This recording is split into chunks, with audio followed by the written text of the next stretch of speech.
Salut Cindy! Salut Audrey! Et bienvenue au podcast Filles de papier! Aujourd'hui, on vous présente un épisode avec un format assez particulier. Donc aujourd'hui, on fait l'étude des sorcières. C'est une figure qui est quand même assez populaire, une figure magique en fait. Ouais. Mais en littérature, on se demande, est-ce qu'elle est présente? Est-ce qu'elle est populaire? Est-ce qu'elle est aimée? Donc aujourd'hui, on vous fait un petit portrait global puis on va aborder toutes ces questions. Et j'ai envie de dire enfin! Oui! C'est vrai! Oh, mais je pense que dans tous les choix qu'on avait de créatures, là, je mets ça en grands guillemets, grosses guillemets plutôt, j'ai envie de dire enfin. Je l'attendais, moi, on va dire ce moment accordé à nos chères sorcières. J'avais bien hâte. Vraiment. Et l'automne, c'est le moment parfait pour aborder aussi les créatures magiques. Mais quel bon choix avons-nous pris!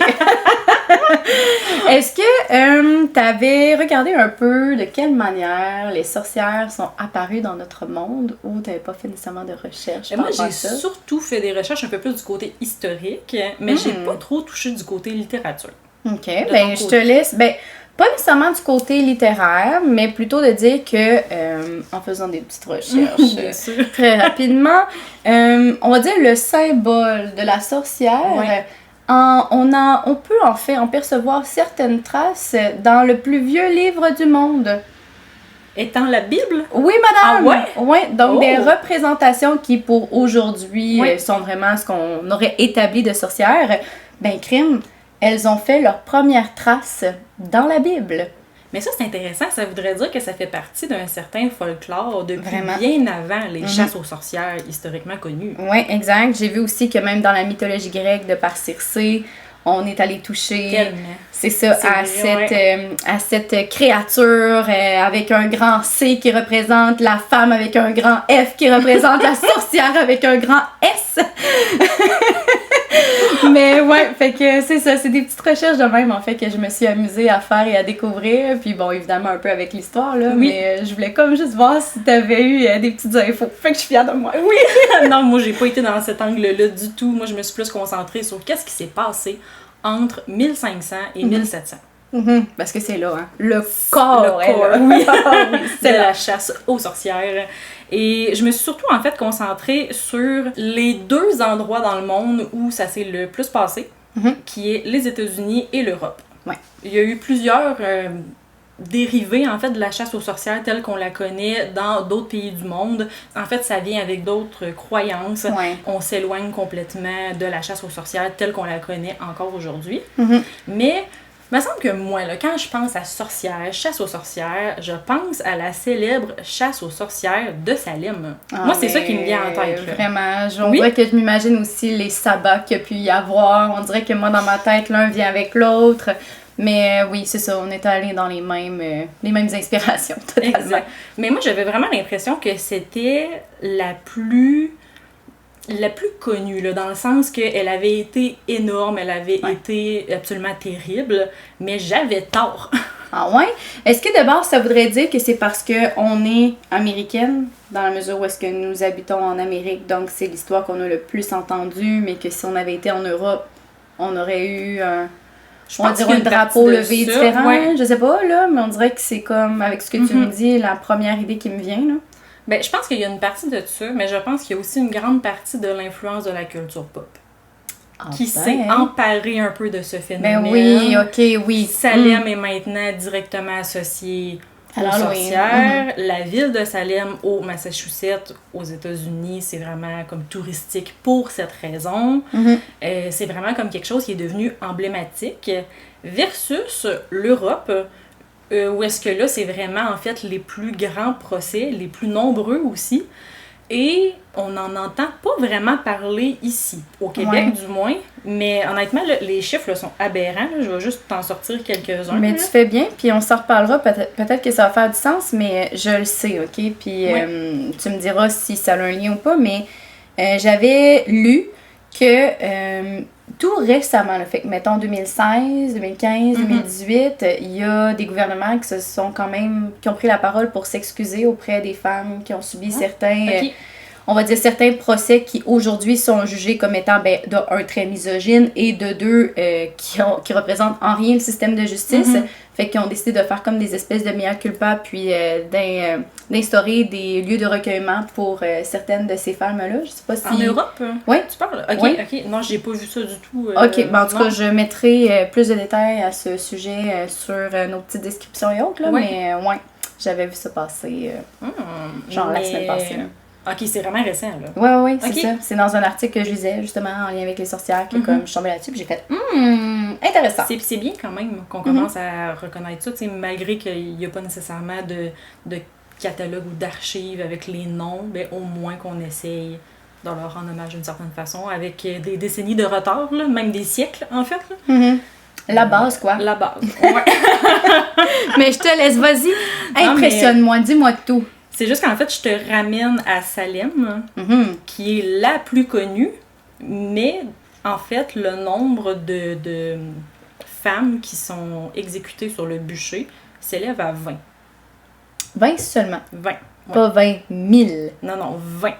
Pas 20 millions? Et non! D'accord. 20. D'accord, je pensais que c'était un peu plus. C'est beaucoup, 20 femmes quand même. C'est sûr, mais j'ai vu ce chiffre-là, puis je me suis dit, 20. Fait que ça veut dire que c'est vraiment en Europe, parce que je sais qu'en Europe, c'est des milliers et des milliers, là. Oui, on est entre 40 000 et 60 000, et on ne peut pas savoir le nombre exact. Et l'endroit, en fait, où il y en a eu le plus de procès et d'exécutions, en fait, c'est en Écosse. Oui. Non, je savais pas. Oui, tu y as été en plus. Oui. Est-ce que tu as vu quelque chose là-bas par rapport à ça? Je voulais te demander. 0.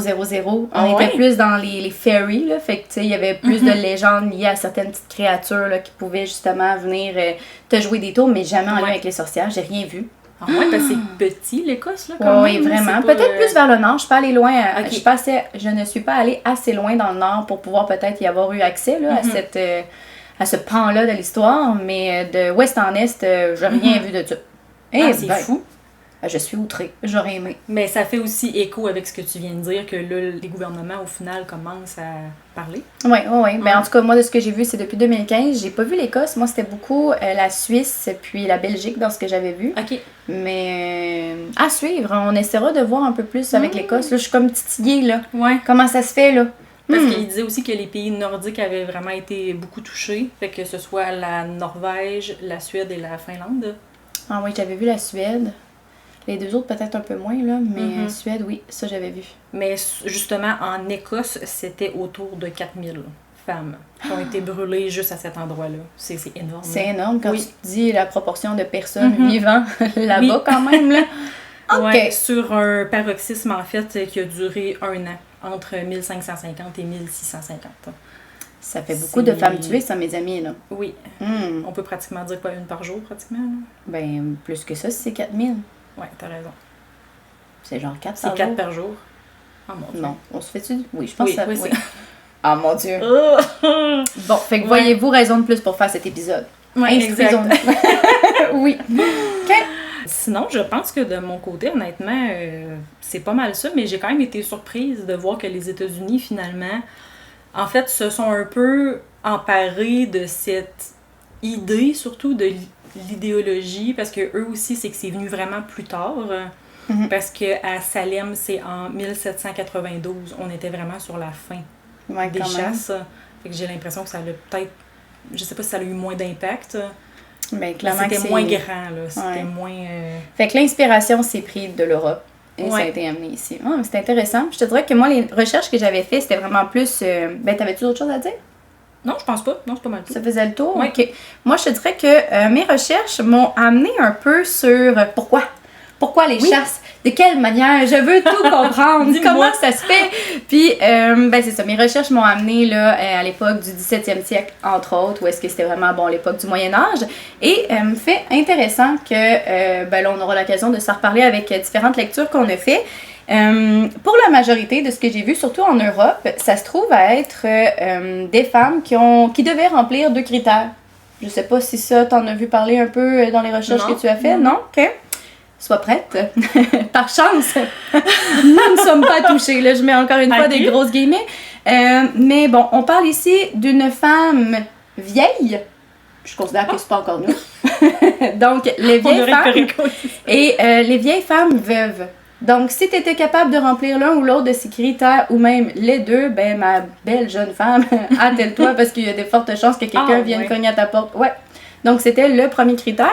Et chose aussi que j'ignorais, mais en Europe, entre autres en Suisse et en Belgique, dans les recherches que j'ai faites, c'était commun que tu pouvais, toi, comme homme, pour ne pas les nommer, être payé pour le nombre de sorcières trouvées. Donc, si tu amenais on va dire, au tribunal ou même à ton prêtre du quartier une femme que tu considérais comme étant une sorcière, ben on te payait l'équivalent aujourd'hui de 20$ canadiens par femme trouvée. Oh mon Dieu. Quand même. Fait que c'était des têtes à prix, là, au final. Là. Oui. Et après ça, comment certifier qu'une sorcière en est vraiment une ou pas? L'histoire ne le dit pas. Mais tu pouvais amener des femmes, si elles remplissaient ces deux critères, ben voilà un beau petit 20$ pour toi, mon chum. Vite fait, bien fait. C'est horrible comme information. Intéressant quand même. Et sinon, autre chose que j'avais vu, mais là, ce n'était pas en termes, je dis vu, mais le terme n'est pas bon. J'ai écouté, en fait, plusieurs podcasts qui parlent, en fait, du jugement, du procès, en fait, donné à la dernière sorcière qui aurait été jugée coupable en Europe. Ah! Je l'avais noté! Oh, ben là, Ah non, en Europe, toi? Ah, oui, en Europe. Ben, je te laisse le dire, je viendrai compléter. Ah mon Dieu, t'as pas son nom, c'est Anna Goldie? Ouais, moi, ça, j'avais traduit en français, là, fait que Anne Goldie, Anne Goudie. Ah oui, c'est vrai, hein, je pense qu'elle a une traduction en français pour son prénom. C'est j'ai déjà entendu. Je m'en excuse, c'est vrai, c'est Anna Goldie. Allons-y avec cette version quand même, rendons-lui hommage. Mais ouais, que savais-tu sur elle? Moi, j'y allais avec les faits. Et toi, tu y vas avec... non, mais le ressenti, oui, c'est ça, le ressenti. Ben, en fait, c'est que je m'étais juste noté que la dernière, justement, c'était en Suisse en 1792 et qu'elle avait son podcast sur Radio Audio. Oui, effectivement, c'est là où est-ce que je l'avais découverte. Oui. Par la suite, il y a eu aussi des épisodes qui avaient été faits sur... là, c'est un épisode, on s'entend, là, mais avec Christian Page. Et je pourrais le mettre en bio. J'avais aussi un podcast belge qui en avait fait une espèce de semi-reportage qui était pas sur audio, qui était sur Balado Apple, qui s'intitule, si je me rappelle bien, Pleine Lune. Puis on abordait encore une fois là, le sujet de Anna Goldie, je vais le dire de la bonne manière. Puis c'est ça avait été super intéressant. Là. Je m'y ai comme écouté d'affilée là, dans les dernières semaines, derniers jours. Fait que... contente qu'on partage cette information.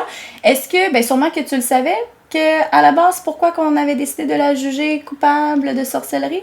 Non, mais j'étais juste en train de me dire, c'est fou parce que, tu sais, en faisant les recherches pour l'épisode, en fait, c'est que j'ai appris son nom, mais j'avais déjà entendu son nom. Je me demande s'il n'y a pas, tu sais, des films qui ont été faits à propos d'elle, ou honnêtement, j'ai pas poussé mes recherches jusque-là, mais le nom, c'était pas la première fois que je l'entendais. Peut-être. Je me demande si ça n'a pas été repris à plusieurs sauces. Je vais dire sûrement. Là. Les chances sont grandes, mais essayez de nous trouver ça, là. Est-ce que vous saviez? Dites-nous. Oui, exactement. Mais moi, ce que j'ignorais, en fait, c'est qu'elle s'est fait juger, c'est ça, adepte de Satan et de sorcellerie, parce qu'elle avait décidé de dénoncer son employeur. Donc, elle était nounou.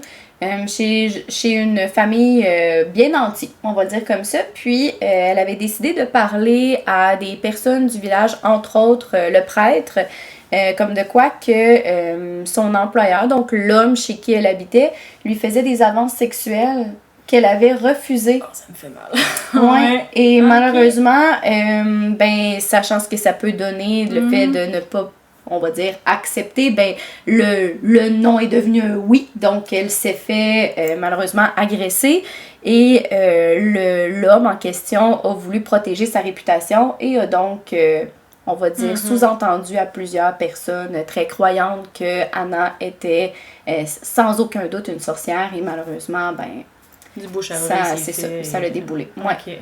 Triste quand même. Moi, ce qui me fascine dans tout ça, c'est que c'est une absence de preuves omniprésente là, du début à la fin de toutes ces chasses aux sorcières au final.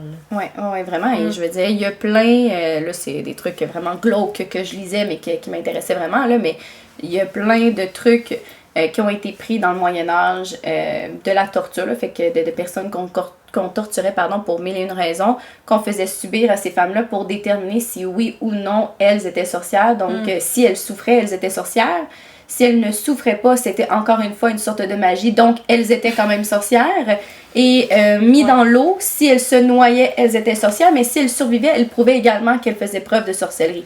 Fait qu'autrement dit, si t'étais jugée sorcière, il y avait quand même peu de chance, selon mes petites statistiques personnelles, pour que tu puisses t'en sortir. Aucune évasion possible. C'est terrible. Ouais, l'histoire avec un grand H là, nous montre que c'est ça. C'est assez, assez extrême ce qui s'est passé. Mais j'avais vu aussi que, là c'est peut-être un peu violent comme détail, là, mais que justement le bûcher était... Bon, la manière d'exécuter la plus populaire, mais ça, c'était si la femme avait avoué sous torture. Mais si elle n'avouait pas, il y avait d'autres manières un peu plus brutales de faire l'exécution. C'était sous serment, mais sous serment, sous torture. Ça va bien. Ça va bien, ouais. OK, mais écoute, c'est...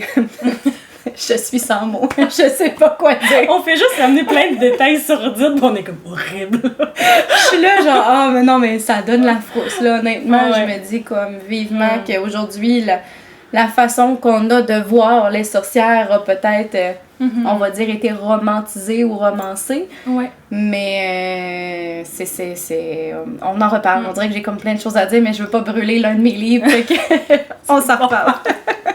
Mais ça me fait penser aussi quand tu disais que les 2 critères, c'était être veuve puis être vieille au final. On dirait que ça vient rejoindre un peu l'image de la sorcière du folklore qu'on a, là. La vieille dame blanche dans le fond de la forêt, une vieille branche sèche dans sa maison qui va... Tellement! Puis, ben là, j'embarque, mais écoute, si t'as d'autres choses à dire par rapport à ça, c'est parce que là, tu me parles on va dire, des stéréotypes caractéristiques. Ah ouais, je suis en train de lancer dans un sujet. Je lisais, OK, pour le plaisir. Sais-tu pourquoi on a mis des femmes sur des balais volants? Non. J'ai découvert ça dans un article et ma foi, écoutez, là, faites vos recherches, la gang, là, mais de ce que j'ai lu quand même à plusieurs endroits différents, c'est que il y a un regroupement d'hommes dans, on va dire, la fin là, du 18e siècle, presque 19e, qui se sont dit que si les femmes étaient aussi adeptes du démon, c'était sans aucun doute parce qu'elles voulaient avoir le pouvoir de l'homme, chose qui leur était absolument impossible. Donc, le fait qu'on leur place un balai entre les jambes pouvait leur donner cette sensation d'avoir elles aussi un membre proéminent entre les jambes. C'est la raison. C'est poussé comme figure, pareil. Oui, c'est la raison pour laquelle on a commencé à mettre des sorcières sur des balais volants. Puis, chose aussi que j'ai apprise, mais que j'étais vraiment comme super choquée, l'animal qui représente le chat, c'est que souvent les femmes qui étaient arrêtées étaient des grandes amies des animaux parce que, ben évidemment, elles étaient seules, entre guillemets, donc elles avaient tendance à s'occuper, on va dire, de tout ce qui leur tombait sous la main dans le petit village qu'elles pouvaient avoir, et souvent les villages étaient plus proches de fermes ou bref d'agriculture. Et à l'époque, les femmes pouvaient choisir de se faire brûler vives avec leur animal de compagnie. Et régulièrement, c'était des chats qu'elles amenaient avec elles.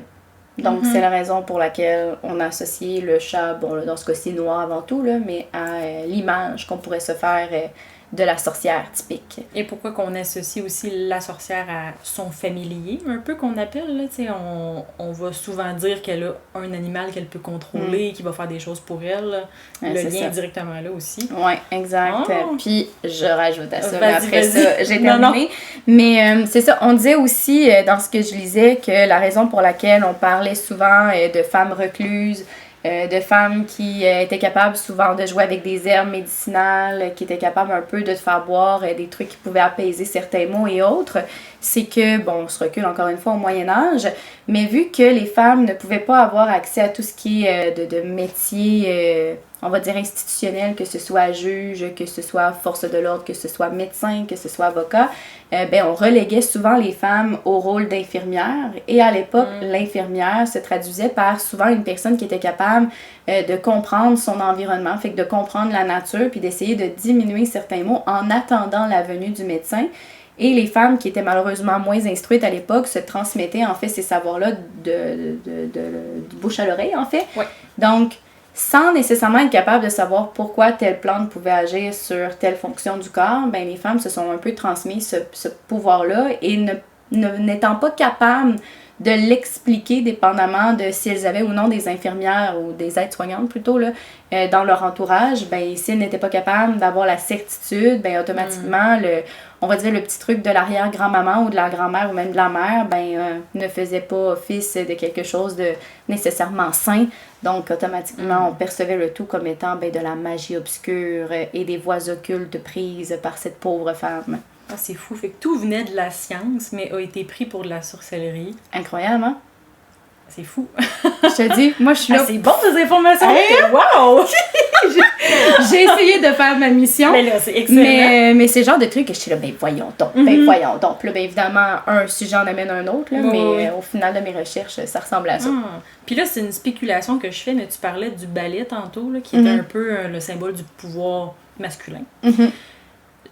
Moi, ce que je pensais qu'elle allait dire, c'était, tu sais, vu que c'était un peu le symbole du ménage, de la femme, que c'était aussi une façon de la remettre à sa place dans la cuisine avec le balai. Je sais pas si ça a comme une double peut-être, j'imagine que oui, tu sais, dans des articles un peu plus féministes, on ramenait effectivement ça, mais de ce que j'ai cru comprendre, c'est que la personne qui a vraiment créé cette image-là, puis qui l'a scénarisée, puis bref, qui est devenue super populaire, ben c'est vraiment un homme qui faisait partie d'un regroupement d'hommes, puis même plus loin que ça, c'est que la raison pour laquelle il la faisait voler, outre le fait qu'elle se promène avec un balai, c'est que pour lui, les sorcières étaient avant tout des femmes volages.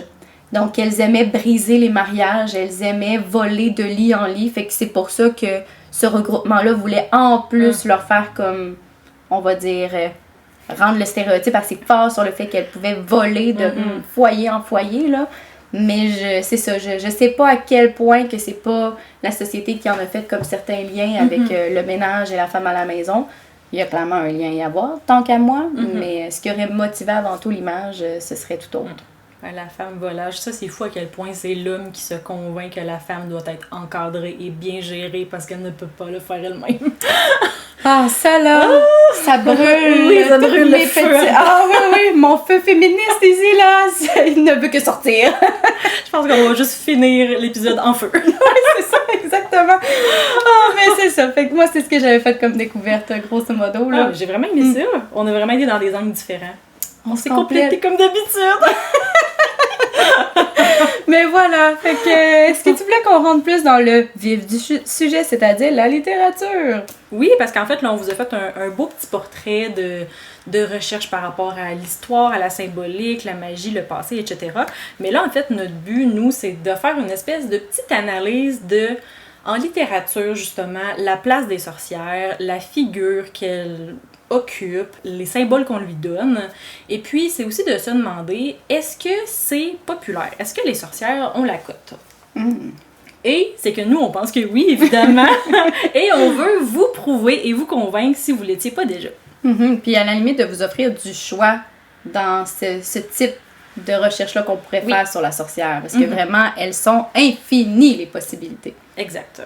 Est-ce que tu voulais que je commence ou tu voulais commencer? Oui, mais t'en as un plus que moi, fait que ça serait bien que tu commences, je pense. Ouais. Okay. Ben, je peux y aller d'abord avec lui qui m'a donné le feu. Lui qui... Oui, c'est bon, ça. On commence en grand. Oui, c'est ça, lui qui a animé ce feu en moi depuis les derniers jours. En fait, vous irez voir sur Goodreads, pour ceux qui ont la ref. Il sort très haut, en fait, comme un roman féministe. En fait, je dis roman, plutôt un essai, devrais-je dire. Ça s'appelle Sorcière. Donc, c'est de Mona Chollet. Le sous-titre à Sorcière, je veux juste le dire correctement parce que je le dis en désordre, mais c'est La puissance invaincue des femmes.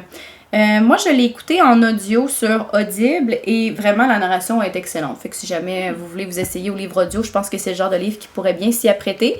Et en fait, c'est que l'autrice, qui a fait énormément de recherches dans les dernières années sur le phénomène de sorcière, mais s'est interrogée sur l'histoire avec un grand H, à savoir d'où est-ce que tout ce mythe-là a commencé et est-ce que aujourd'hui, dans la société, on va dire contemporaine, ces sorcières-là, donc les traits vraiment caractéristiques de comment on se la représentait dans le 17e siècle, est-ce que ça a perduré dans le temps et si oui, comment?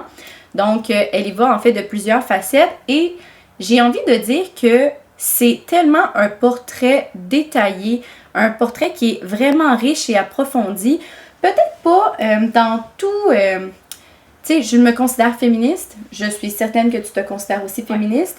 Je ne pense pas que j'ai le même niveau d'engagement, par contre, que l'autrice. Là, on se le cachera pas. Donc, j'ai eu l'impression d'en apprendre beaucoup avec elle. Donc, c'est sûr qu'une personne qui est très activiste, qui est très aussi à jour dans sa littérature ou encore dans les enjeux qui concernent les femmes, va peut-être avoir l'impression de moins en apprendre que moi. Mais moi, j'ai trouvé vraiment intéressant, en fait, que pour elle, le principe d'une sorcière, c'était une personne... En fait, c'était le principe qu'une femme détenait un pouvoir. Pouvoir sur son corps, pouvoir sur, en fait, son ménage, pouvoir sur ses finances, pouvoir sur sa beauté, pouvoir sur ses enfants, pouvoir sur sa carrière, bref, tous les types de pouvoirs. Et du moment où est-ce qu'on ressentait cette puissance-là chez la femme, il y avait plusieurs manières, en fait, de venir l'étouffer. Et on remonte en fait du 17e siècle à aujourd'hui, de quelle manière à travers les âges on a tenté d'étouffer en fait cette puissance-là chez les femmes qui, je vais dire, honnêtement fait vraiment du sens avec tout ce qui se passe avec Trump et autres. Actuellement, c'est impossible, je trouve, de ne pas se sentir interpellé, que ce soit pour la cause des femmes ou juste parce qu'on aurait pu vivre quelque chose qui s'y apparente dans le passé. Je trouve que les exemples étaient vraiment concrets.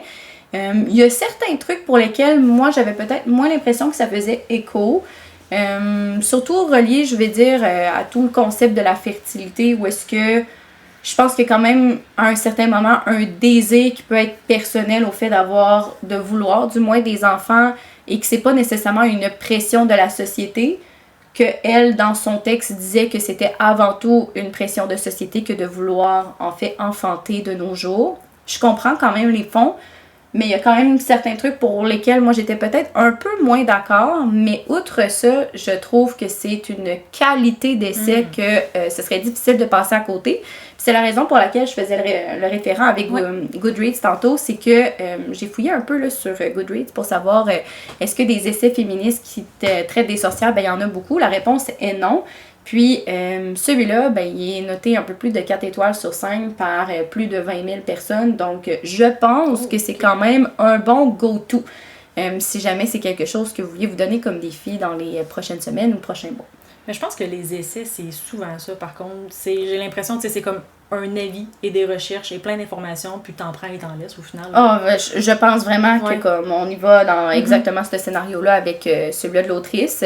Je sais que c'est elle aussi qui a fait par la suite les trucs amoureuses, les turbulences amoureuses. Elle en a fait un autre dernièrement qui a été vraiment populaire, que je vais essayer de vous trouver parce que je pense vraiment que l'autrice a quelque chose qui fait que elle a une écriture assez, on va dire, unique.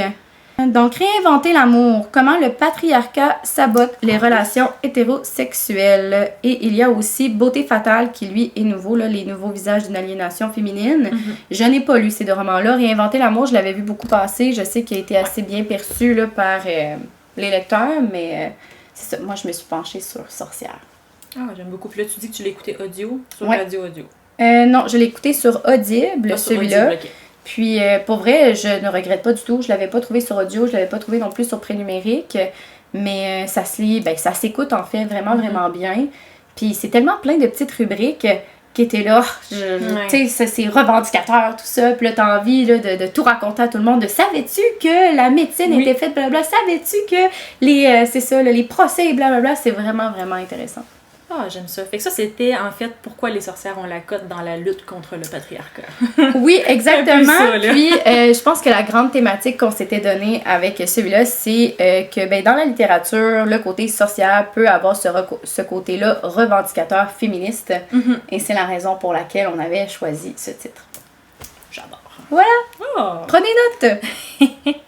Donc, de mon côté, je vais vous présenter en fait une autre raison de pourquoi les sorcières ont la cote selon nous. En fait, la sorcière peut être un stéréotype. On l'a nommé tantôt, là, on a parlé de la sorcière d'un certain âge, dans le fond du bois, qui va, mettre ses potions sur le feu. Elle est isolée, elle est seule. Mais on peut aussi s'éloigner de cette image-là. Et c'est là, en fait, que la sorcière devient un symbole complexe parce qu'elle est un symbole de lutte dans le quotidien. Et c'est là où est-ce que les sorcières peuvent, en fait, juste être des femmes bien ordinaires. Ah, je trouve que la transition entre ce que je faisais... Bravo! J'applaudis en ce moment-là, bravo!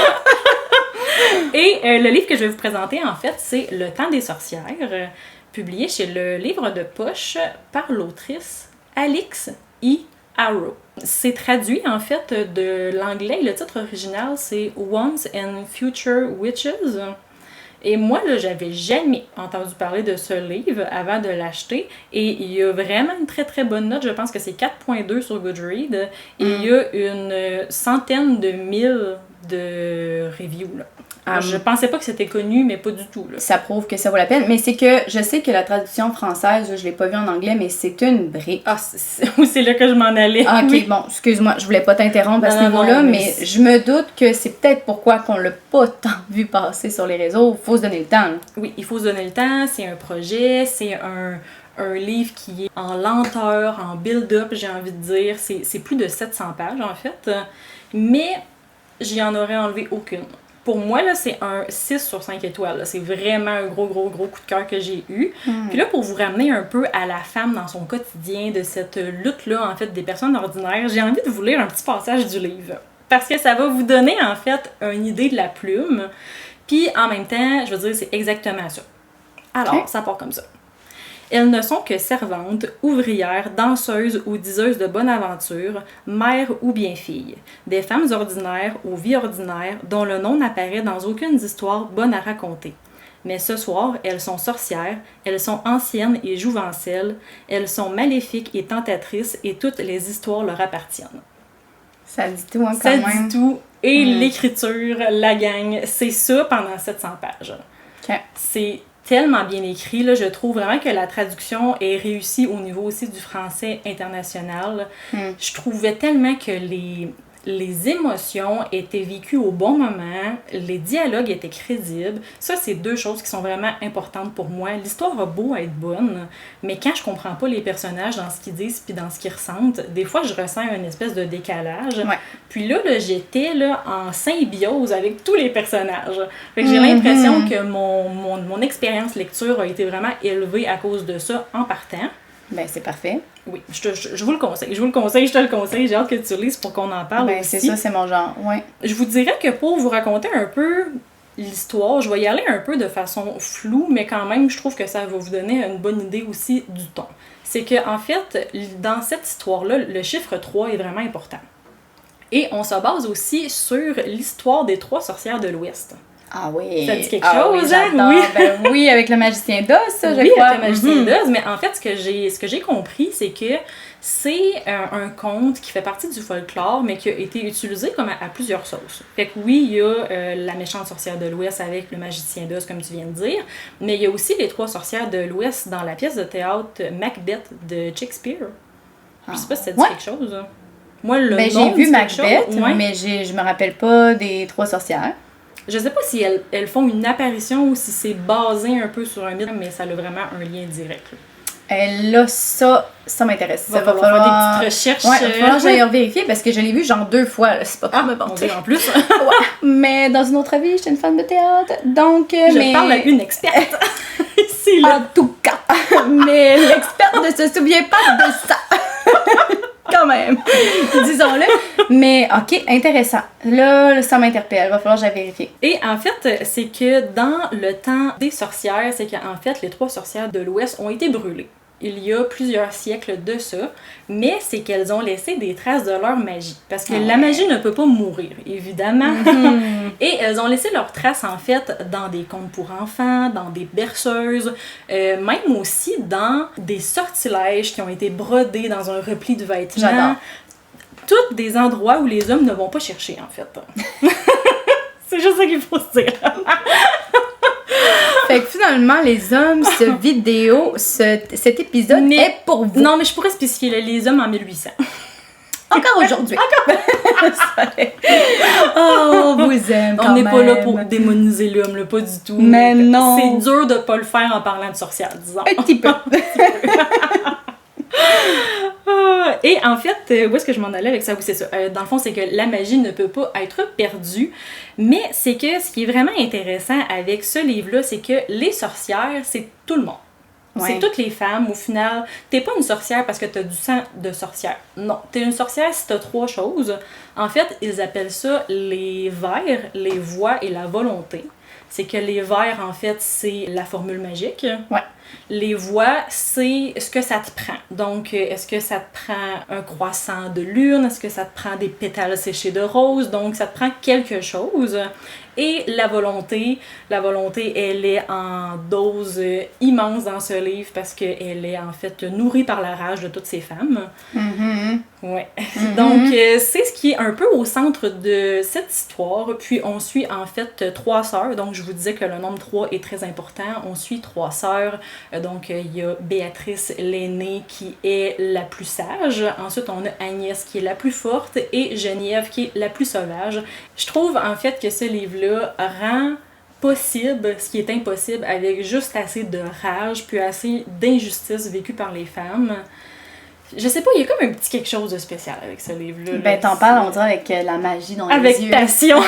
Clin d'œil, clin d'œil! Clin d'œil, clin d'œil! Mais non, mais c'est super parlant. Moi, je suis sûre que ça serait mon genre. Et de beaucoup d'autres personnes. Pour vrai, ça a comme de quoi d'assez universel dans ce que on dirait que tu nous racontes. On dirait que j'ai l'impression qu'on y trouverait notre compte. Je trouve aussi parce que, en fait, l'espèce de morale ou le message qui veut être divulgué, c'est que c'est facile d'ignorer une femme, mais c'est impossible d'ignorer une sorcière.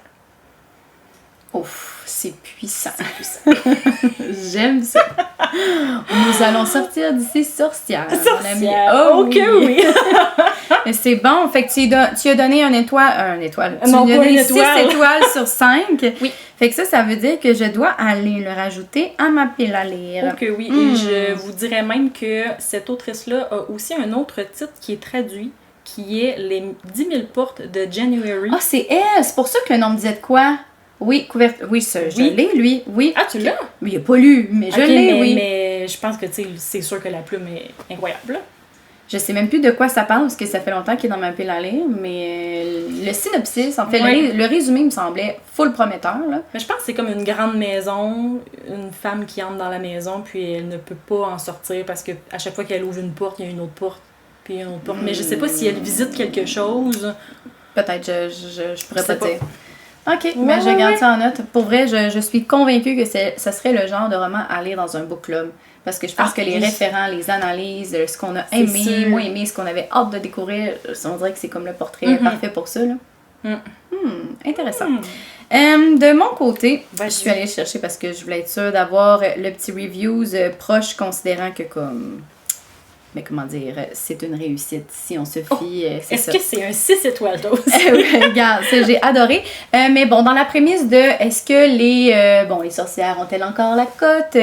J'ai envie de vous dire oui. Si je parle ici à mes fans, mes nostalgiques de tout ce qui concerne de près ou de loin l'épopée Gilmore Girls. Dans ma tête... Oh, ok, on s'en va là. Oh oui. Ah, oui. Si on aime Gilmore Girls, on va aimer le titre que je vous présente parce qu'on s'inscrit dans le même genre d'univers très envoûtant, très chaleureux, très cosy finalement. Oui. Donc on est dans une espèce de catégorie comme on avait dit, excuse-moi, je veux juste être sûre de dire le bon terme parce que pour moi il avait tout son sens. Witch lit. Donc, pour moi, l'espèce de cosy, l'espèce de d'era, en fait, qui pourrait venir avec le witch list, pour moi, je le mettais avec la société la société très secrète des sorcières extraordinaires. Et là, je veux juste être sûre de dire le nom comme il se doit, de Sangu Mandana. Je crois que je le dis bien. Je crois aussi. OK. Donc, Approuvé. Merci. Donc, moi, je l'ai lu avec les éditions Lumen. Bon, évidemment, c'était la traduction française. Je n'ai rien à dire de négatif. Sur Goodreads, on parle quand même d'un plus de 4 étoiles. Puis là, ben, c'est ce que je viens de voir. C'est quand même critiqué par plus de 340 000 personnes. Fait que pour que ça batte quand même le 4 étoiles, je considère que c'est acquis à ajouter dans sa wishlist ou du moins dans sa pile à lire. J'ai dû en parler avec une dizaine de personnes et tout le monde en avait que du positif à dire. Fait que pour vrai, lancez-vous les yeux fermés. C'est le genre de livre, en fait, que moi, ce qui m'a peut-être biaisé même un peu au début, c'est que je m'attendais à une écriture assez facile, à un récit plutôt facile, à des personnages plutôt faciles et à une intrigue plutôt facile. Et c'est là où est-ce que j'ai envie de dire que ça ressemble beaucoup à Gilmore Girls, dans la mesure où est-ce que c'est facile, c'est réconfortant, mais c'est dans les petits détails qu'on vient rechercher toute cette espèce de plénitude-là, toute cette espèce de vibe-là, d'énergie-là, où est-ce qu'on se dit « Ah, c'est juste tellement à point. » Tu sais, Gilmore Girls, tu l'écoutes aujourd'hui, oui, il y a des discours qui ont changé, oui, il y a certains trucs, bon, sûrement que notre Lorelai ou encore notre Rory ferait différemment, mais je pense que dans l'essence, tout serait exactement pareil. C'est la raison pour laquelle cette série est encore aussi bien appréciée pour le temps de l'année. Ben, pour moi, ce livre-là, ben, c'est exactement pareil. Fait que pour t'en faire un léger résumé, c'est qu'on retrouve une jeune sorcière d'une 30aine d'années où est-ce qu'on est dans un univers où c'est très humain, donc c'est très planète Terre, comme on connaîtrait vous et moi aujourd'hui. Et Mika vit dans une société où les sorcières sont juste incluses dans notre réalité, finalement. Et elles sont cachées, elles sont très secrètes. Et elles doivent, dès leur plus tendre enfance, apprendre à vivre seules. Parce que ce n'est pas un sujet ni, on va dire, une personnalité qui se partage, de un, pour leur sécurité, mais aussi pour la sécurité de leurs proches. Parce que dans ce qu'on nous présente avec l'autrice, puis c'est la petite twist que je trouve le fun, c'est qu'on dit qu'une sorcière à sa naissance, elle est vouée en fait à devoir un peu compenser la magie qu'elle crée. Donc malheureusement, ça fait en sorte qu'à sa naissance, ses parents souvent vont venir à mourir de manière un peu mystérieuse ou encore inexpliquée. Ce qui fait en sorte qu'elle est toujours élevée par des proches plus ou moins proches, mais qui vont la prendre sous son aile. Ou encore, elle va être orpheline dans un orphelinat, puis elle va quand même bien finir ou du moins vivre sa vie, mais elle est toujours très seule. Bref. Cette Mika-là qu'on suit est amenée à être appelée par une famille qui disent avoir besoin d'elle parce qu'ils ont découvert qu'elle était elle aussi une sorcière et ils ont en fait comme objectif de l'amener chez eux, donc dans leur maison isolée, pour prendre soin de deux petites filles qui semblent avoir, trois petites filles qui semblent avoir des pouvoirs magiques. Donc, Mika, qui est pas trop sûre de rien, qui comprend pas comment ça se fait, qu'est-ce qu'elle aurait en fait à partager avec, on va dire, des personnes, parce qu'elle ne partage rien avec personne, elle se ramasse finalement là-bas à essayer de comprendre un peu qu'est-ce que représente la vie. Et on la suit finalement sur 400 pages, sur ses relations interpersonnelles, sur son propre développement aussi par rapport à son rôle de sorcière, puis un peu le rôle de grande sœur, mais pas nécessairement grande sœur, parfois un peu maman, mais sans être nécessairement maman. Elle se voit aussi pour la première fois dans des yeux de personnes qui connaissent qui elle est, puis qui n'ont pas peur, ou du moins qu'il n'y a pas de mémoire qui doit être effacée par rapport au fait qu'elle est présente sur les lieux. Il y a comme cette espèce d'effet magique-là qui est vraiment, vraiment comme réconfortant finalement. Et moi, ce que je ne savais pas, c'est qu'on se retrouve un peu dans une espèce de complicité amoureuse assez saine avec le bibliothécaire de la place. Pardon? En tout cas. C'est un schéma qu'on aime, ça, quand même. Ouais, exactement. Fait qu'encore une fois, pour les fans de Gilmore Girls, je vous dirais qu'on a des petits pépins ici qui nous font... C'est juste ce qu'il faut. Un peu comme Luke nous le présente, juste ce qu'il faut aux bons endroits. Ou comme Jessie, peu importe pour qui on est fan. Oubliez les autres, je vais rien savoir. Mais, bref. Tout ça pour dire que, c'est vraiment une super belle histoire. Ça se lit vraiment bien.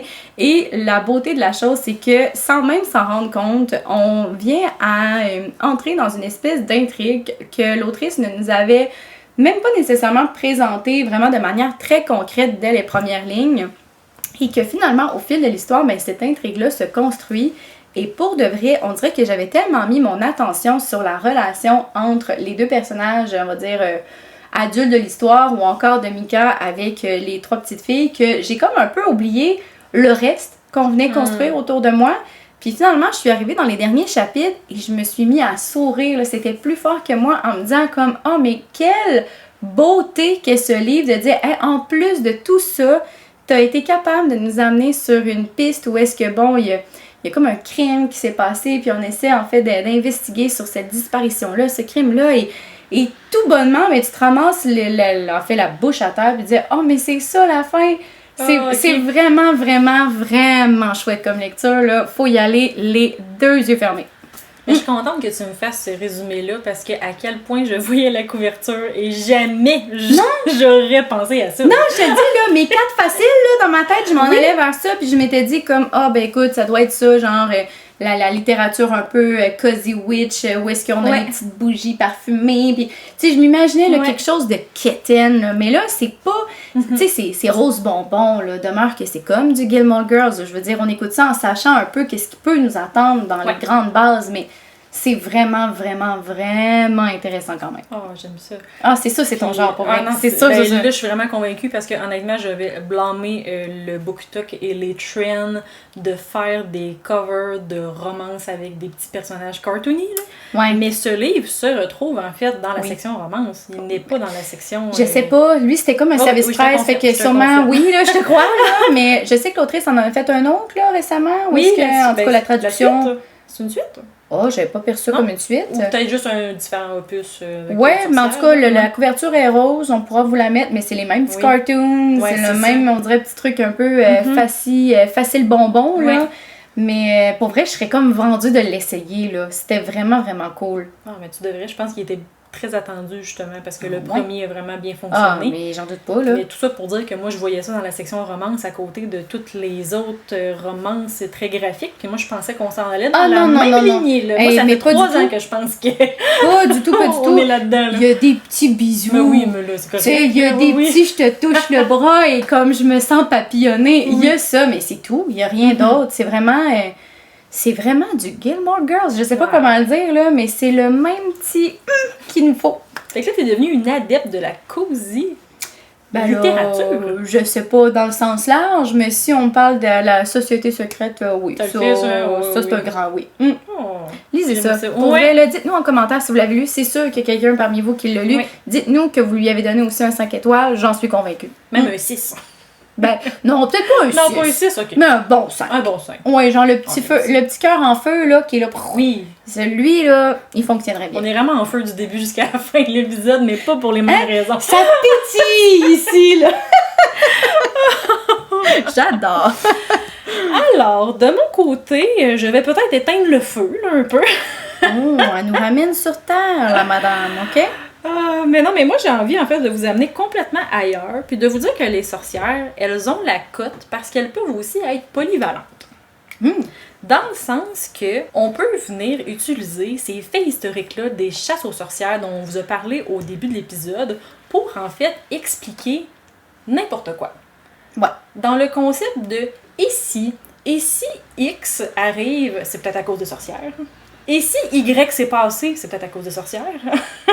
Et c'est là où est-ce que le symbole qu'est la sorcière, la figure en fait qu'elle est, peut être utilisé comme un outil et comme un levier pour écrire une fiction et venir y instaurer du secret, de l'irrationnel, une peur, une menace. Ça plane au-dessus. Ça plane, ouais. OK, j'aime bien. Et j'irais même jusqu'à dire pour venir instaurer l'ambiance gothique. Qui est d'être dans un endroit isolé du temps un peu, mais aussi isolé de la civilisation. Ouais. C'est ça, être reclus en fait. Et moi j'ai envie de vous parler en fait des Sorcières du Fort, publié chez Hauteville, en fait traduit chez Hauteville. Qu'est-ce qu'il y a? On dirait que quand je pense Cindy Hauteville, il y a comme un commentaire qui me vient, mais je te laisse en parler. On va en venir là. Oui, mais c'est ça, ça en vient. En fait, je peux le dire tout de suite, là, vu qu'on est un peu dans le... Excuse-moi, je dis mon gage, l'émotion. Je suis désolée.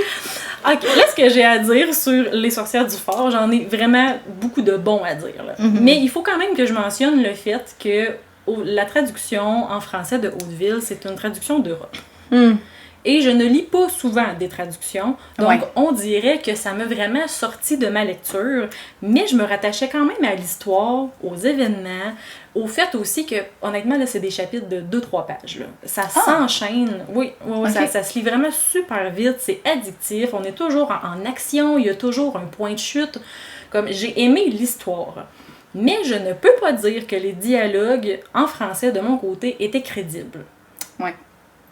Ouais. Donc, on dirait que des fois, j'ai eu moins bonne appréciation à cause de ça. Mais ce n'est pas le livre le problème. Je crois vraiment que c'est mon expérience avec la traduction d'Europe. Je vais mettre ce petit bémol-là parce que si vous aussi, vous êtes habitué de lire en version originale, ça se pourrait qu'il y ait un petit bémol. Ouais, c'est ça. Hein?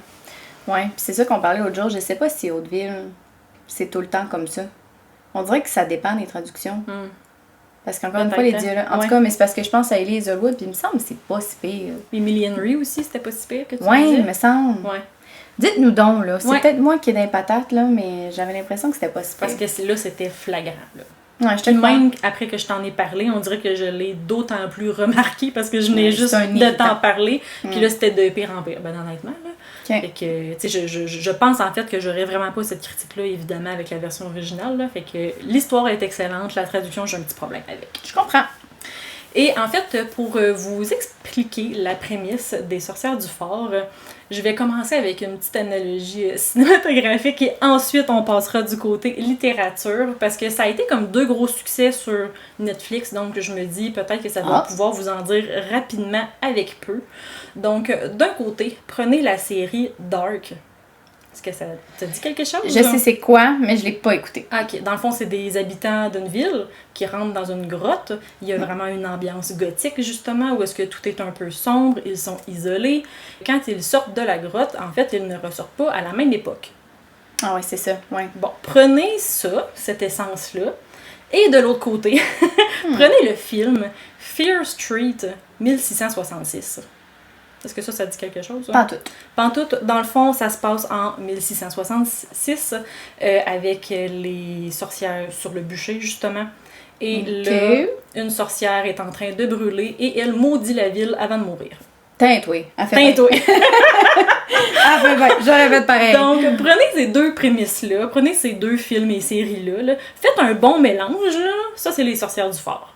Dans le sens que vous allez y retrouver voyage temporel, réclusion, malédiction, sorcière, sur le bûcher, autant en 1666 que dans notre temps actuel. Vous avez tous ces éléments-là mélangés en une seule prémisse. Et c'est là où est-ce que je peux vous en parler, mais pas tant en même temps, parce que honnêtement, l'histoire est d'une simplicité, mais en même temps, c'est parsemé d'action, ça se lit super bien. Aussi, c'est qu'on va vraiment changer de point de vue et aussi on change de temporalité à coup de quelques chapitres. Ah, moi, j'aime ça. Ouais, ça, on dirait que t'as l'impression que ça avance, là, c'est le fun. Ouais, et l'histoire, en fait, se passe sur une île en Écosse. C'est une île qui est fictive, par contre. C'est pas une île qui existe. Et au début, on est justement en 1662 avec les sorcières sur le bûcher. On passe ensuite à la fin des années 90, où est-ce qu'une mère et ses 3 filles emménagent sur cette île qui a été maudite précédemment par la sorcière en 1600.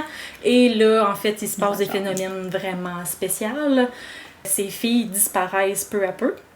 Et on a aussi une partie du livre qui se passe en 2021, donc à notre temps actuel, où est-ce que là, certaines des filles ont réapparu, certaines autres non, mais à des années différentes. Et là, elles essaient de se retrouver, en fait. Et de comprendre les phénomènes. Mais c'est quand même intéressant que tu dises que ça défile vite, malgré, je trouve, un résumé qui semble quand même assez lent dans le fait que les choses vont se mettre en place, vu justement la longue temporalité. Là, on dirait que je suis comme curieuse de voir le rythme du récit. Ben, honnêtement, pour moi, là, ce livre-là, là, c'est comme un 3.5 étoiles. Dans le sens que j'ai passé un super bon moment, mais je suis pas là en train de vous dire que c'est un 6 étoiles sur 5. Mais dans la catégorie de utiliser la sorcière comme un levier, c'est le meilleur exemple parce que au final, dans ce livre-là, c'est vraiment utilisé comme des croyances sur l'île. Au final, les sorcières, c'est seulement des femmes qui ont été accusées de sorcellerie. C'est rien de magique. Mais c'est quand même un thriller super naturel. C'est plein de petits éléments, honnêtement. C'est dur de vous le... Mais on dirait que les mots-clés... Non, mais ça va parce que les mots-clés que tu as utilisés, tant qu'à moi, donnent un bon pitch. Mais dans une formule, on dirait que c'est ça, qui est peut-être un petit peu plus lente que ce qu'on aurait pu avoir, mettons, avec Le Temps des sorcières, par exemple. Là. Non, c'est ça. Ouais. Je pense qu'on aurait quand même la possibilité d'y trouver notre compte. C'est que là, on est vraiment dans une prémisse. C'est un thriller. Ouais. Mais il arrive telle affaire. Est-ce que c'est la faute des sorcières? Ouais. Et il y a une disparition, c'est pas un enlèvement, c'est la faute des sorcières. Tu sais, c'est là où est-ce qu'on l'utilise à bon escient en tout temps dans ce livre-là. Puis est-ce que tu as l'impression que c'est aussi, puis c'est, là, je dis n'importe quoi, là, mais peut-être pas, mais dans le 3.5, on dirait que dans ma tête, un thriller part de faits véritables, mettons, véridiques. Mm-hmm.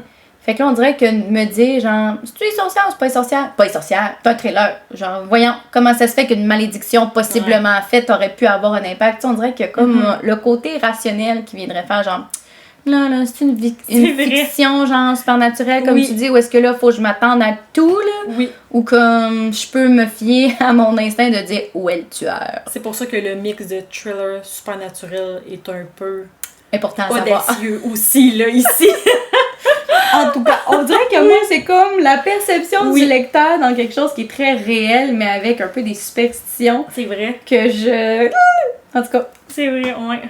Okay. Mais super original, honnêtement. Tu sais, je le recommande pour une bonne lecture, mais ça sera pas le premier livre de sorcière nécessairement que je vais recommander. Ouais. Ben, on va dire, dans tout ce qu'on propose, peut-être avoir été un peu plus familier avec d'autres choses avant de se lancer là-dedans, ça peut être intéressant, ou de le prendre vraiment comme la bibite à part. Oui. Ça pourrait être bien aussi.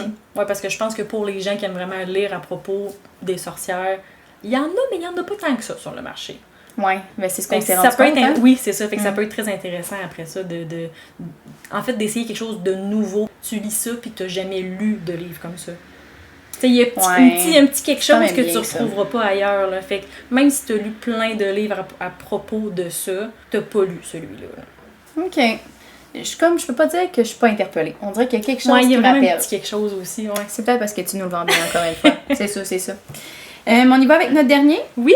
Donc, là, je trouve que c'est le fun parce qu'on a comme visité plusieurs, on va dire, types différents de est-ce que les sorcières ont la cote? Oui. Et là, j'ai envie d'aller comme dans ce qui constitue une base, mais pas la base de comme si t'aimes ça, tu vas aimer tout ce qui concerne les sorcières. Non, je parle plus à des lecteurs qui voudraient s'initier à ce qui pourrait concerner des sorcières, mais dans une optique où est-ce que ce qu'on aime, c'est une lecture, on va dire, un peu plus graphique, je vais dire comme ça, ou encore une lecture qui est davantage pour un grand public. Parce que là, tu nous as quand même présenté, je pense, des choix qui sont peut-être un peu plus audacieux, soit par la brique ou encore par les thèmes abordés. Oui. Bon, on a l'essai féminin là, à l'extrême opposé, on a un peu le juste milieu avec, selon moi, là, la société très secrète.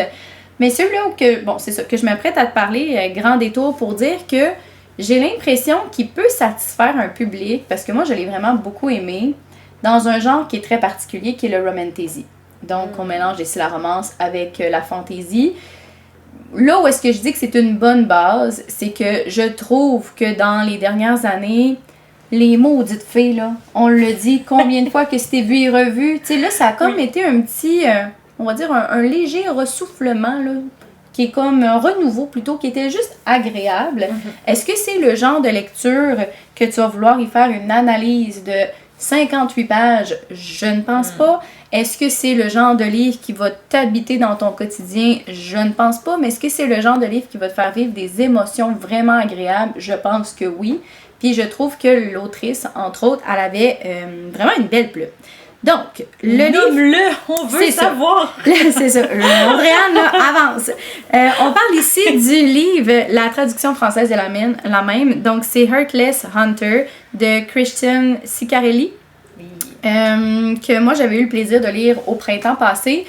Par pur hasard, parce que je le voyais vraiment passer sur les réseaux, puis j'étais vraiment comme curieuse à savoir est-ce qu'il en valait ou non la peine. Et la réponse honnête, c'est vraiment oui.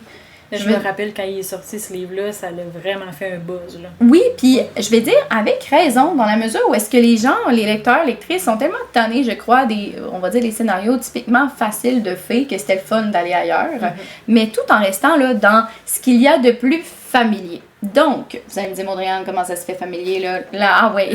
Dis-nous, tu t'en vas. Dans le fond, là, ce qu'il faut comprendre, c'est qu'on met de l'avant deux camps. Dans une société où est-ce que c'est du fantasy, donc ce n'est pas une ville ni une île qui existe, mais on se retrouve avec le camp des sorcières, qui sont un peu les parias de la société. On leur refuse en fait tout droit, on leur refuse même d'exister finalement. Et on a les autres humains. Et au sein de ces humains-là, on a une élite qu'on appellera les chasseurs, en bon français. On voit quand même la dualité. Le familier est assez... Il est présent, hein? C'est présent, oui. Le mot est exact. C'est la raison pour laquelle je voulais justifier avant d'en parler. Mais ce qui est en fait rafraîchissant dans cette histoire, c'est que on n'y suit pas une femme fatale, fragile, à qui tous les maux pourraient arriver et tous les pépins aussi, et que de l'autre côté, on a ce super chasseur qui est un peu finalement la bête noire de son propre groupe, qui vient à trahir les siens avec ses convictions les plus profondes pour venir... Non, on n'est vraiment pas là-dedans. On se retrouve en fait avec une sorcière qui s'appelle Rune, qui décide en fait de venger les siennes, autrement dit, et la mort, entre autres, de sa grand-mère qu'elle a vu mourir devant ses yeux sur la place publique. Et à partir de là, elle a décidé de se venger, et pour se venger, elle a décidé en fait d'éradiquer tout ce qui pourrait s'apparenter de près ou de loin aux chasseurs, sous la forme, on va dire, un peu d'une sorcière rouge. Donc, elle passe un peu inconnue auprès des villages et autres, et elle est vraiment forte. Donc, c'est le genre de sorcière qui s'écrit des runes sur elle ou justement par terre, et le fait soit de s'ancrer de protection ou encore de certaines forces, mais ça vient jouer en fait à sa faveur, puis c'est vraiment le fun dans la mesure où est-ce qu'elle est vraiment badass. Fait qu'on n'a pas l'impression d'avoir accès à une petite femme fragile à qui tous les méandres arrivent. Non, on va de l'avant. Fait que ça, c'est vraiment le fun. Et de l'autre côté, ben, on a Gideon. Là, ça fait comme un moment que je l'ai lu, puis parce que je veux dire le nom. Donnez-moi un petit seconde. Qui est le chasseur de sorcières. Oui, c'est ça, c'est le chasseur de sorcières. Et ça se trouve être un peu... pas le capitaine, mais on va le prendre. OK, comme un capitaine. Pourquoi je suis pas surprise qu'elle ait réussi à mettre des capitaines dans un concept de chasseur c'est ça, de sorcières? Ben c'est ça, exactement. Mais c'est comme... c'est pas nécessairement le capitaine, mais c'est comme un peu chef. le chef. Celui-là, en fait, qui cumule, on va dire comme ça, le plus de prise à son actif. Okay, ouais. Donc, on va dire le plus sanguinaire. Oui, un peu le plus sanguinaire ou le plus cruel de la gang. Puis, ce qui est le fun, en fait, dans le livre, c'est... je vais juste être sûre parce que là, j'ai le nom. Oui, Gédéon. Je m'étais pas trompée. Merci. Donc, ce qui est le fun, c'est que les deux décident de jouer à la chasse du chat et la souris. Ce que je veux dire par là, c'est que Rune a conscience que Gideon est le chasseur un peu intouchable et elle décide de se venger auprès de lui parce qu'elle sait en fait qu'il est amené à avoir emprisonné certaines sorcières qui vont vivre en fait d'atroces souffrances sous peu. Fait qu'elle s'est dit, ben là, je vais y aller coûte que coûte. Je vais essayer de me rapprocher de lui pour justement pouvoir sauver ces sorcières-là. De son côté, Gideon est très au courant de ce que représente Rune. Il sait, en fait, il se doute très bien que c'est un peu la sorcière rouge. Il sait très bien qu'elle est plus forte que ce qu'elle entend, que ce qu'elle laisse sous-entendre. Il sait aussi qu'elle est très, très, très, très bonne dans son rôle. Ce qui fait en sorte que les deux se posent des pièges mutuellement. Ils viennent à partager une certaine proximité. Tu viens de raviver ma flamme de la romantasy, toi, là. Et là... Non, faut pas que je retombe là-dedans. Continue. Et la beauté du livre, c'est que les deux ne se font pas avoir. Puis là, je veux rien divulgacher, OK? Ouais. Absolument rien, parce que je n'ai pas encore lu le tome 2, mais je trouve ça agréablement surprenant d'avoir des personnages qui restent campés sur leurs convictions les plus profondes. Donc, vient un moment dans l'histoire où... par la force des choses, c'est sûr que Gideon et Rune viennent à savoir un peu qui ils sont puis avoir les confirmations qu'ils cherchaient. Et pour eux, à ce moment-là, c'est suffisant pour partir en guerre. Donc, malgré toutes les petites entourloupes qu'on aurait pu nous laisser percevoir avant, cette espèce de petit chat de la souris, cette espèce de petit flirt-là qu'on pensait à la base si, on va dire, inoffensif, ben, ils se retrouvent à se faire prendre un peu à leur propre jeu puis à se ramasser devant des situations où est-ce qu'ils sont vraiment vulnérables puis vraiment atteignables et l'autre personne, mutuellement, en profite là, profondément là, et de manière vraiment cruelle. Fait que je trouve ça juste le fun d'avoir accès à quelque chose de très familier, de très facile, mais dans un contexte où est-ce qu'on s'en va quand même un petit peu chercher de la nouveauté, puis des petits coups d'intrigue là, qu'on n'aurait pas nécessairement vu venir pour nous donner accès justement à cette grande histoire-là. Fait que c'est familier, mais c'est un familier qui est vraiment chouette dans la mesure où est-ce que c'est pas là sauver là, le maudit humain là, un peu pris de sa malédiction qui finit plus de finir. Non, pas tout. Puis elle découvre pas ses pouvoirs à page 1, puis elle s'entraîne pendant 180 pages. Non, là, vraiment pas. C'est plus un, comment je peux le faire tomber? Ouais. Fait que je vais juste creuser là-dedans. Et elle le fait. Et il tombe. J'en dis pas plus, mais comme, c'est fou. C'est bon. C'est bon. C'est vraiment bon. Puis tout ça dans un langage, en plus, qui est, oui, familier, mais qu'on nous prend pas pour des caves. Puis moi, ça, j'aime ça, parce que j'ai l'impression que dans du romantasy, ça arrive combien de fois qu'on nous prend pour des nunuches sans cervelle qui pensent que avoir revisité un scénario, on s'en souviendra pas des 18 autres avant. Là, non, on fait l'effort conscient, en tout cas, c'est ce que l'autrice laisse percevoir, d'aller ailleurs, d'aller un petit peu plus loin, que les stéréotypes ne soient pas nécessairement ceux qu'on pense. Je dis pas qu'il y en a pas, mais ils sont un petit peu plus loin de ce qu'on pense. Il y a quelque chose de le fun. Donc, vraiment, là, léger dans le domaine des sorcières, oui, mais en même temps, avec tout ce qu'on aime de la magie, avec tout ce qu'on aime, justement, de ce côté un peu plus cruel. Puis, ce qui est le fun, je trouve, c'est que, comme lecteur, on est autant capable de se dire, ben les chasseurs ont comme raison d'agir de ce pourquoi qu'ils agissent, comme les sorcières ont vraiment raison aussi de vouloir agir comme elles agissent. Donc, c'est comme le fun, parce qu'on se promène d'un point de vue à l'autre en se disant comme, ben je comprends. Je fais pareil, finalement. Fait que c'est ça, très agréable. Ah, mais est-ce que c'est considéré comme young adulte ou adulte? On dirait que je suis moi, je pense qu'on est dans du new adulte. Dans la mesure où est-ce que je pense qu'il y a des scènes plutôt graphiques, que ce soit sanglantes ou même, on va dire, un petit peu plus de l'intime, qui est peut-être pas pour du young adulte, mais on est dans une écriture qui est, dans un récit, en fait, qui est très familier. Donc, pour vrai, moi, je pense que le public cible du 20-25 ans. Ah, j'aime ça. Fait que nous, adultes. Ouais. Mais tu sais, sans prise de tête, mais juste avec le petit oomph de plus. Ouais. Genre addictif, là, pour vrai, là, ça se lit vraiment bien. Mais c'est sûr que ça fonctionne bien, sorcière puis chasseur. Je veux dire, on est dans des ennemis, mais c'est des ennemis mortels. Oui, puis tout est comme une couche de plus. Oui, puis on reste quand même dans une certaine finesse, dans la mesure où est-ce que les deux camps qui sont vraiment aux extrêmes opposés veulent quand même se confondre parmi la masse. C'est juste que d'un côté vient la gloire, puis de l'autre côté vient la diffamation. Mais le côté glorieux, les chasseurs ne veulent pas nécessairement l'atteindre non plus parce qu'ils savent qu'ils sont plus à risque de se faire tuer.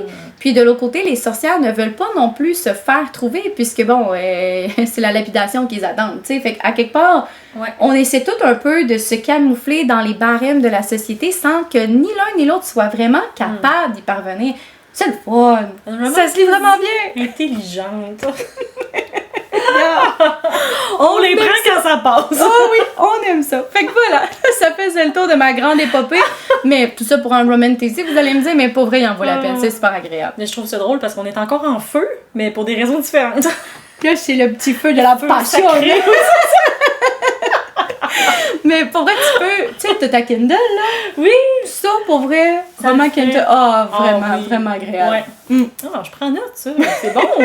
Je vais arrêter de tomber dans les tréfonds. Ça me prend des bonnes recommandations. Non, mais tu sais, ça reste familier, comme je te dis. Mais c'est comme un... non, mais c'est plaisant. Ça m'avait manqué. Mais oui, exact. Voilà. J'ai aimé ça. Donc, là, je vois le temps qui file. Oui. Est-ce que tu voulais qu'on se fasse un mini segment Qu'est-ce que tu lis ou on regarde ça? Oui. OK, parfait. Parce que je peux me lancer, honnêtement. Vas-y. C'est un calvaire de mon côté. OK, ça commence en force. Je pensais même éventuellement en faire une publication sur mes réseaux, mais je vais peut-être juste en parler maintenant et passer à autre chose. Pourquoi pas? Vas-y, nous t'écoutons tellement. Dans le fond, je lis la collection de novellas de Amazon qui est sortie pour l'Halloween. Donc, ça s'appelle Scared and Sexy. Le nom, il est drôle, ça me fait... Ça veut tellement tout dire. Et c'est un collectif, en fait, de 6 autrices qui ont écrit des novellas. Donc, ça va de 50 pages jusqu'à la plus longue, qui est environ 90. OK. Ça va pas, là, cette collection-là. Mon Dieu! Je suis morte de rire! Dans le fond, c'est que la thématique qui les relie, c'est que c'est, une romance et ça se passe le soir de l'Halloween. C'est ce qui relie chacun que des histoires. Wrong un peu. Ça sonne déjà un peu bad. Oui. OK, oui. Et disons que ce que je m'attendais pas, puis je sais pas pourquoi je m'en attendais pas, ben honnêtement, parce qu'il y a une des couvertures que c'est juste des tentacules dessus, mais c'est que la majorité, c'est de la Monster Romance. Mais moi, je me suis jamais aventurée là, hors des Ice Planet Barbarians. Là.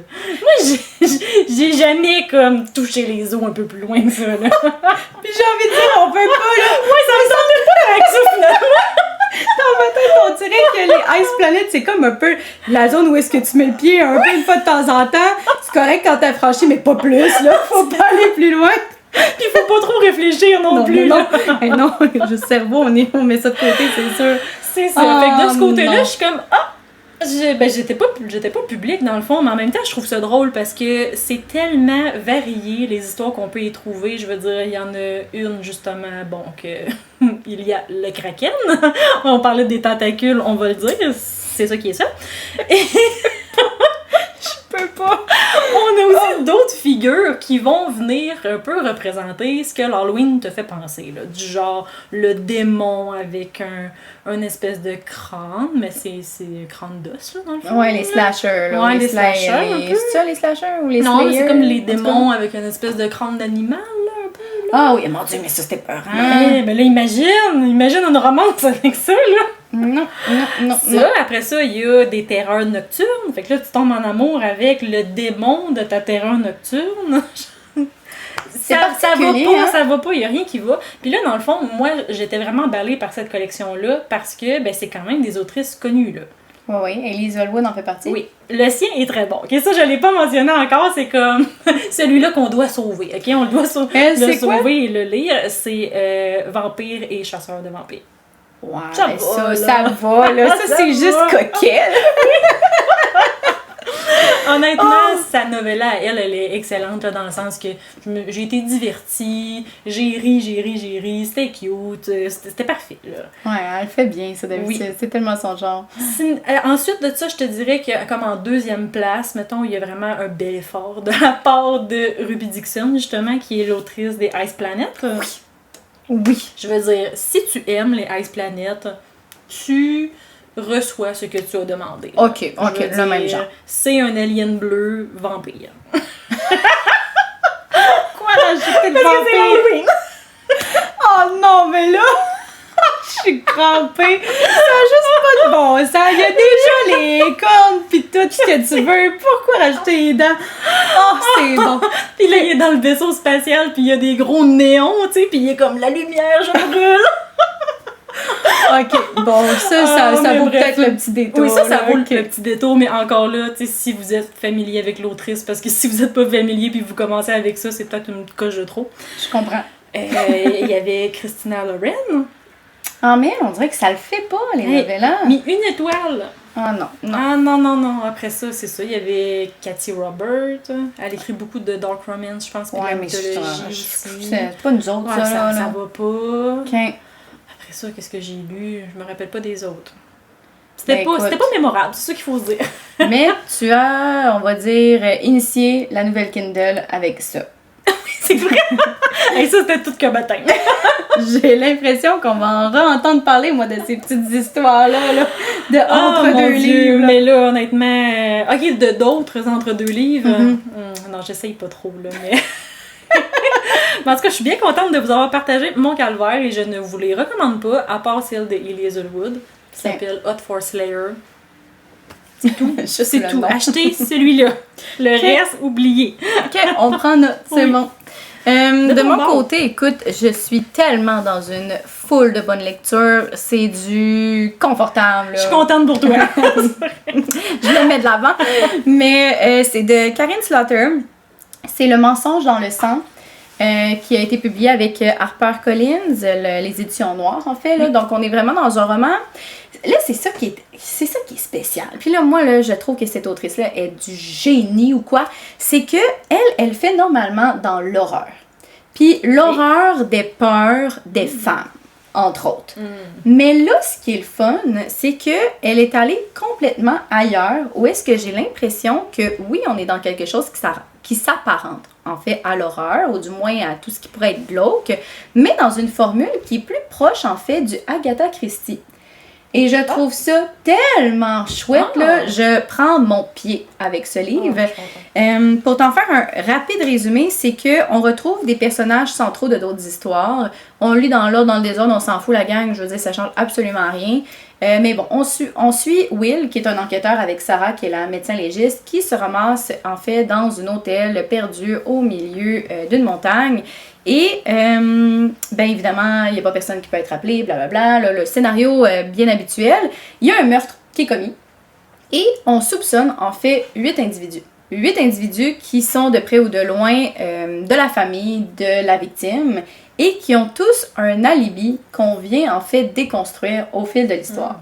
Puis c'est vraiment, vraiment le fun parce que, normalement, les livres d'Agatha Christie vont souvent mettre de l'avant le fait qu'on va être, admettons, 18 heures avant le meurtre. Puis après ça, ben, tu vas débouler au fil de l'histoire. Pas, okay. Ouais, souvent, plusieurs en fait de ces romans vont mettre ça de l'avant. Puis on a la scène finale où est-ce que, bon, on arrive à peu près aux 3/4 du livre. On a le meurtre qui se produit. Puis le restant du livre, on vient à résoudre le mystère. C'est bien. C'est ça, formule classique. Mais là, ce qui est intéressant, c'est qu'on a eu droit, en fait, dès les premières pages, à un 12 heures avant le meurtre. Ce qui veut dire à peu près le tiers, ou ish, là, le tiers du livre. Le meurtre s'est produit. Et là, ben, on vient à revisiter, en fait, tout ce qui s'est passé comme avant, mais dans une perception qui n'est pas celle des personnages qu'on avait vus auparavant. Bon, ça, fait que c'est comme le fun de voir qu'il y a des personnages qui avaient tel nom et tel nom auparavant. Le meurtre s'est produit, et là, ben, au fil de l'histoire, avec l'enquête, ben, on se rend compte que ça n'a jamais été leur nom. Il s'appelle tel et tel. Ou bon. Encore, je sais pas, telle personne disait qu'il était sous ben raide puis qu'il s'est rendu compte de rien, mais il était pas sous ben raide. Fait que, tu sais, on revoit en fait la même formule, mais d'un autre point de vue pour justement arriver à ben, qui finalement a fait le meurtre. Et bon, je suis pas rendue à la fin encore, mais jusqu'à présent, j'ai un peu plus de la moitié lu, puis c'est vraiment là, du gros bonbon. Fait que ce n'est pas glauque nécessairement. Mais il y a quelque chose de malsain dans chacun des personnages que tu as juste l'impression là, de vouloir aller de plus en plus loin dans ce côté sombre là, de l'être humain. Ça se lit tout seul. C'est vraiment, vraiment chouette. En fait, elle s'ancre, cette autrice-là, dans tes prefs. Là. Ah, mais pour vrai, oui. Pour moi, c'est comme un incontournable. Je veux dire, aller dans un côté thriller qui est vraiment plus horrifique, mettons, là. Elle là, à 100%. Là, en plus, on est dans une espèce de huis clos, fait qu'on se sent un peu enfermé avec ces personnages-là qui sont vraiment pas fins. Ah, c'est vraiment surprenamment bien dosé en plus. Je suis curieuse, est-ce que c'est un nouveau livre qui a récemment été traduit ou c'est une nouvelle traduction d'un livre qui date? Je sais pas pour vrai. Je l'ai reçu en service récemment. Fait que la question se pose. Selon moi, c'est grave, dans leur... un détail. Ben, au pire, les gens pourront le voir en allant le voir, là, parce que ça se trouve être le 12e de la série. Fait que selon moi, regarde, tu vois, avril 2025. Fait qu'il est tout récent. Ah, OK. Mais comme je l'ai dit, il ne faut pas avoir peur. C'est le genre de livre que tu lis dans l'ordre, dans le désordre. On s'en fout vraiment. Il y a des petits référents qu'on n'a pas de certains personnages, mais à la limite, c'est juste des trucs non dits. Fait que t'es là comme, ben écoute, j'assume qu'il s'est passé telle affaire. Puis on va de l'avant pareil, là, c'est vraiment pas problématique. Ça va pas nécessairement dévoiler la fin d'un livre précédent? Ça dévoilera pas. Est-ce que, par exemple, il y a certaines relations entre différents personnages que là, finalement, ils vont être dévoilés avant? Oui, mais tu sais, c'est tellement pas ça qui est mis de l'avant qu'à la limite, c'est juste quelque chose qui viendrait justifier certaines actions dans l'histoire. Fait que ça a aucun lien, là. Faut pas se gêner. C'est peut-être des détails satisfaisants pour quelqu'un qui les lit dans l'ordre, justement, parce qu'il peut venir saisir des petites subtilités, mais... C'est ça. Mais sinon, pour le grand commun des mortels, là, on s'en fout. Honnêtement, tu me donnes le goût de peut-être en faire ma prochaine lecture. Ben, j'en ai un, moi, de Karen Slaughter. Oui. Que tu m'as acheté. Oui, c'est vrai. Ah non, mais pour vrai, ça se lit vraiment bien. Surtout en ce moment-ci, là, c'est tellement... Tu sais, je veux dire, ça n'a pas besoin d'avoir une super de grande concentration, mais juste assez pour te dire que tu dis non, faut quand même que je sois prête à savoir qu'est-ce qui se passe. Parce que elle, quand elle pense que c'est fini, ou quand tu penses que c'est fini, elle te dit ah, ma chum, à ta peur, il me reste encore 300 pages, là, si tu penses. C'est vraiment bon. Ah, c'est le fun, ça. Se faire berner dans le point de chute, là, ça, j'aime bien ça. Oh, on adore. Oui. Formule gagnante. On fait une petite conclusion?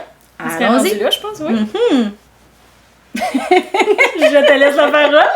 J'étais là, je t'écoute. Alors, sur ce fou rire, ma foi, qui fait notre signature, je vous dis merci de nous avoir écoutés. On a reçu vraiment plusieurs messages dans les dernières semaines sur les épisodes qu'on a fait. D'ailleurs, 2 épisodes qui signent la saison 2 avec, je vais dire, beaucoup d'engagement de votre part. Et comme merci, merci la gang, merci point d'interrogation, mais c'est un vrai merci.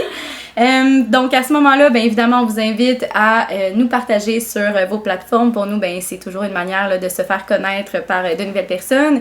Sinon, évidemment, abonnez-vous, laissez-nous une note de 5 étoiles. Pour nous, c'est plate, je sais, je me répète, mais ça fait vraiment toute la différence. Et sur YouTube, ce qui fait toute la différence, je me répète aussi, mais c'est les likes et les commentaires.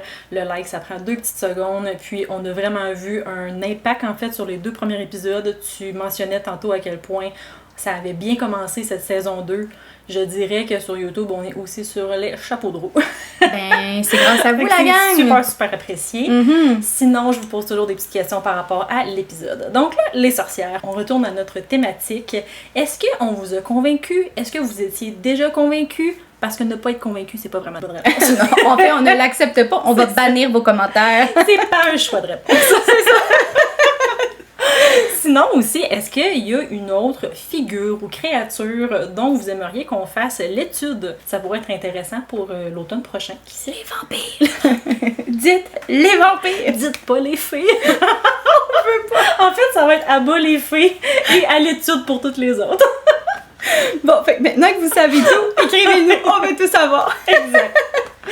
Donc, pour jaser un peu plus amplement avec nous, ça va être du côté de nos réseaux respectifs. De mon côté, c'est le point lecture avec un point entre chaque mot. Et de mon côté, on me retrouve avec arrêt la barre en bas littéraire. Sur ce, à la prochaine! Bye!